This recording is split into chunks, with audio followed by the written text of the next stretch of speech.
sou a Vivi!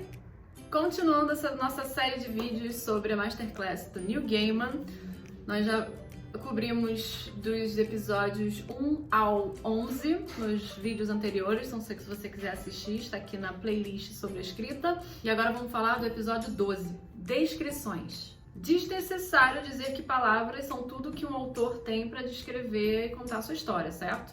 Lugares também podem ser personagens, ter características próprias, características estas que podem ser curiosas, podem ser espirituosas. Muita gente aqui, eu tenho certeza que você já leu muitas obras em que lugares eram personagens. A própria Terra-média, que a gente já falou nos outros vídeos. Para a descrição, há o cenário, a pessoa e a cena. E como a gente já disse, além de ser real, além de contar a verdade e ser coerente para ter uma coisa imortalizada na cabeça do leitor, você precisa contar uma coisa especial para que aquela cena seja... Nossa, foi difícil falar essa frase, para que aquela cena seja memorável. Não precisa ser algo enorme, não precisa ser algo incrível, assim, uau... Tem que ser sempre o fim do mundo, apocalipse e tudo mais. Não precisa ter complexo de Marvel. Pode ser algo simples, pequeno. Uma cena do cotidiano, um diálogo num bar, num café. E você pode descrever mais coisas ao mesmo tempo. Mais de uma coisa ao mesmo tempo.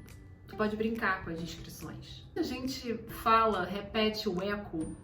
E eu acho que é repetir um eco de que o Tolkien era muito descritivo. Teve uma época, muito perto dos filmes, que eu relia Senhor dos Anéis todo ano. Eu fazia que nem o Christopher Reeve. Christopher Lee!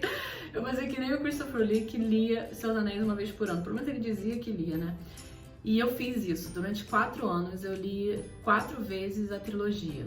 E teve uma época, eu acho que foram as últimas 2 vezes que eu reli, eu li conscientemente procurando as descrições do livro para entender por que todo mundo repetia esse eco de que o Tolkien é muito descritivo, ele é chato, ele descreve a planta, ele tem todos os nomes da planta possível, da Terra-média.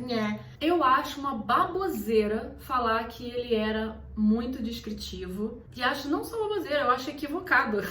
A Terra-média foi criada do zero, meus amigos, imortalizada por conta da sua riqueza descritiva. Em momento algum eu encontrei qualquer descrição naquele livro que fosse demasiado exagerada ou inútil ou que não precisasse estar ali para make a point, sabe? Para descrever algo que eu precisava entender para passar por aquela cena. Nada ali eu achei desnecessário. Mentira, o Tom Bombadil é um pouquinho.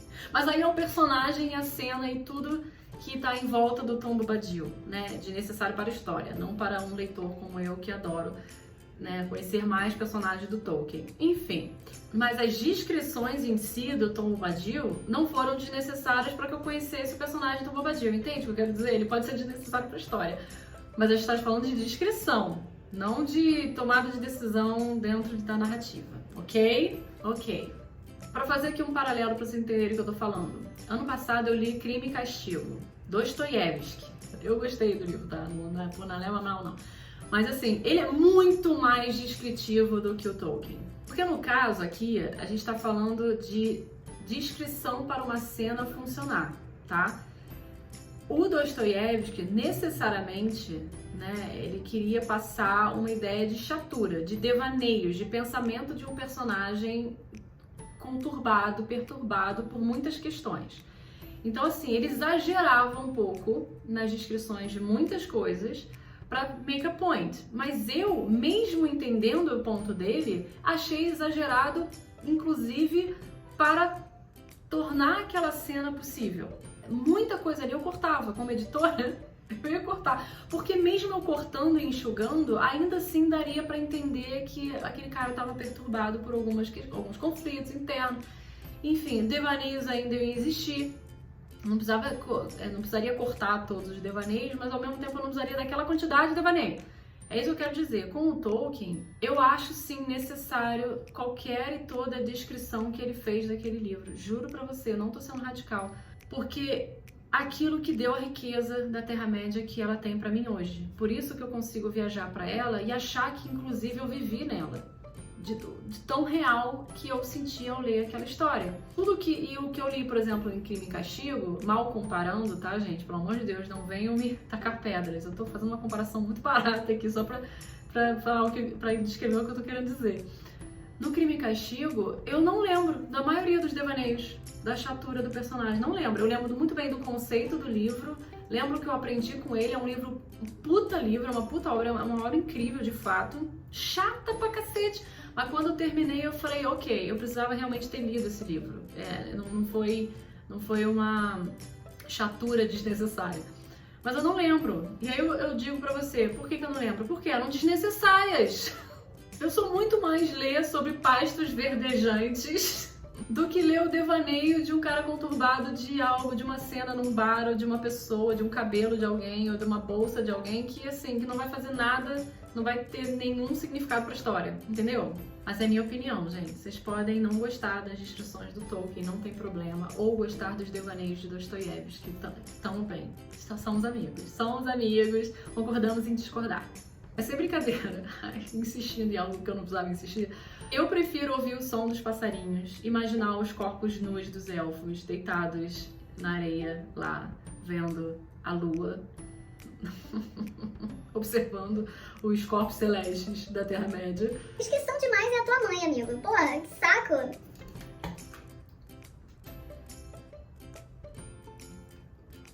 Pronto, me acalmei. Segundo o Neil Gaiman, você precisa apelar para os sentidos. O cheiro, o som, o gosto, a textura.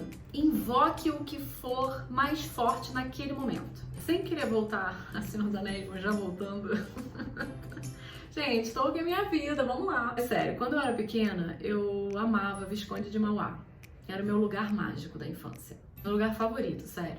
Visconde de Mauá, meu Deus, como Maringá, Maromba, Cachoeiras, nossa, como eu amava aquele lugar. Enfim, quando eu li Senhor dos Anéis, Hobbit com 12 e Senhor dos Anéis com 13 anos de idade, eu conseguia, do Rio de Janeiro, deitada na minha cama, sentir o cheiro das flores, de verdade. Comida, tudo bem que eu sentia comida de forno a lenha, uma coisa mais próxima, né, do que era, mas eu sentia o cheirinho de comida de forno a lenha.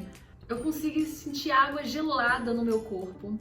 Ai, quando eu imaginava Mauá, né, aquelas cachoeiras, as piscinas naturais, água gelada, eu conseguia sentir.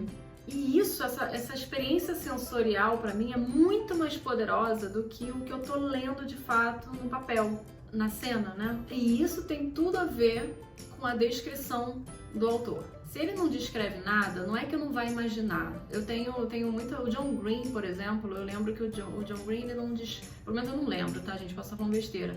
Mas eu não lembro de muitas descrições do autor em relação ao que está em volta, né? Ao que está acontecendo em volta dos personagens.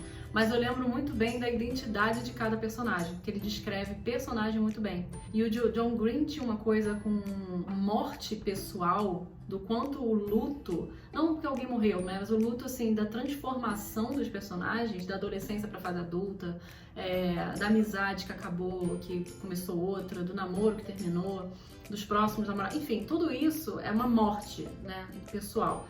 E ele tratava isso com uma descrição muito boa, mas ele ignorava um pouco as descrições de ambiente, de tato, mas eu posso estar errada, como eu falei. E quem faz muito bem isso, que eu lembro, pra não dizer que eu vou falar só do Tolkien, que parece que a pessoa só leu Tolkien na vida, o Stephen King. O Stephen King, mas aí também é coisa de autor de terror, né? Tem que fazer isso muito bem, senão não funciona. O Stephen King faz isso também como um gênio. Ele consegue descrever o gosto, a textura das coisas e a minha experiência sensorial com os livros do Stephen King são incríveis, tá? Apesar dele às vezes ser demasiado nas descrições de personagem, ele adora, né? Vai em lugares de personagens que eu não quero saber, eu quero ir logo pra cena, mas ele faz isso muito bem. O próprio Neil Gaiman, né? Ele tá dando esse exemplo, não é à toa. O próprio Neil Gaiman é muito bom com experiência sensorial. Então, eu sempre quando eu escrevo, eu acho curioso isso, assim, tentar lembrar, tentar se preocupar com o que o seu personagem está fazendo. Ele tá sentindo gosto de alguma coisa, tá sentindo frio, como é o toque das coisas pra ele, né? Áspero, tá quente, tá frio.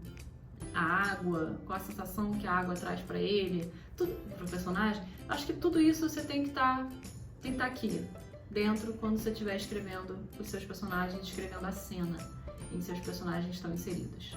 Nossa, eu tô falando tanto por cada episódio nesse vídeo que eu acho que eu só vou conseguir abordar 3, mas vamos lá, vamos pro 13. Humor, sutil ou não, é vital. Humor, para o Neil Gaiman, não só para o Neil Gaiman, para quase todo mundo, é reconhecimento. É ver aquilo que você sempre vê e outra pessoa tá só articulando de um jeito completamente novo, que você não esperava. Tem um insight aqui nesse episódio de um outro livro do Neil Gaiman, um livro que eu amo, eu indico para todo mundo que amo de paixão, que é Felizmente o Leite. Esse livro, gente, paralelo aqui, cara, é uma aula de contação de história. Sério, é um dos livros, um dos melhores livros é pequenininho, curtinho, fininho, pequenininho, que é a história de um pai que vai comprar o leite, atrasa, né, e os filhos estão esperando em casa, e quando ele volta, a desculpa dele, né, ele conta uma história de por que ele atrasou, por que ele demorou para trazer o leite de volta. E a história, assim, é fenomenal, é uma ficção com um vampiro, com um dinossauro, com viagem no tempo, com balão, com... Tem tudo que você possa imaginar e é perfeito. É uma contação de história incrível. E aqui ele usa o exemplo do Felizmente o Leite para falar sobre como usar o clichê, como distorcer o clichê. Que é isso que eu falei, né? Vampiro, dinossauro, viagem no tempo, coisas já faladas em inúmeras histórias, mas como que ele usou distorcendo isso, distorcendo esse clichêzão e fazendo uma história única, memorável, imortal pra mim. E realmente, gente, que história. Ele consegue reconstruir todos os clichês de uma maneira distorcida. Cara, que isso fica... Como ele conseguiu fazer isso? Ele brinca, inclusive, com erros da narrativa. Porque, como eu falei, como é o pai contando a história pro filho, tem horas que o filho, ele dialoga com o pai assim, mas peraí, você falou lá atrás que era assim, assim, assado, e agora você tá falando diferente, não sei o que. Aí o pai percebe que ele errou a narrativa, que ele meio que jogou, ou que ele puxou um coelho da cartola, ou que ele, enfim, na narrativa usou de uma coisa fácil pra conseguir construir, sabe? Pra resolver de forma preguiçosa aquela situação, só que o filho percebeu, apontou o dedo, e aí o próprio Neil Gaiman brinca com essa coisa na história. E ele faz com que o pai perceba isso e tenha que voltar atrás e falar, não, mas peraí, não era bem assim, era assim, assado. E se esforçar pra ele descrever a história melhor, né? Pra não criar esses buracos na narrativa e puxar esses coelhos da cartola. Cara, você sente ao ler essa história que o Neil Gaiman tá se divertindo com essas distorções dos clichês, usando humor e surpresa e fazer com que o leitor fique, caraca, é sério que você conseguiu sair dessa? Recomendo fortemente. E chega, já falei muito por cada capítulo, agora vamos parar por aqui. No próximo a gente começa com 14, gênero, e espero que vocês estejam gostando. Beijo, fui!